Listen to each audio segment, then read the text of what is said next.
একই মুদ্রার এপিঠ এবং অপিঠ, এইটাই হলো একদিকে রোজা আরেকদিকে হলো পূজা। যে মোরা এক বৃন্তে দুটি কুসুম, হিন্দু মুসলমান, মুসলিম তার নয়নমণি, হিন্দু তাহার প্রাণ।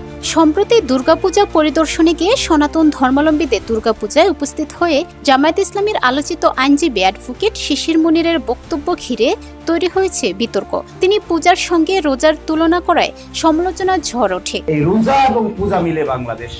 শিশির মুনির এই বিষয়ে একটি ব্যাখ্যা দিয়েছেন, যা অনেকেই গ্রহণ করেননি, আবার অনেকেই তা মেনে নিয়েছেন।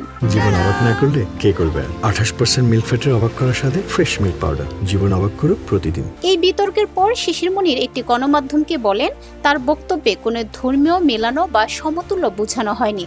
তিনি কাজী নজরুল ইসলামের একটি কবিতার উদাহরণ দিয়ে ব্যাখ্যা করেছেন, বাংলাদেশে হিন্দু মুসলমান মিলেই বাংলাদেশ।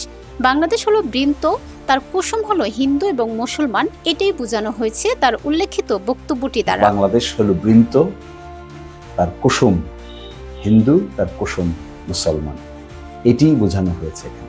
অর্থাৎ বাংলাদেশ যদি একটি মুদ্রা হয়, তাহলে এই মুদ্রায় মুসলমানরা বসবাস করেন, তারা রোজা পালন করেন এবং হিন্দুরা পূজা পালন করেন।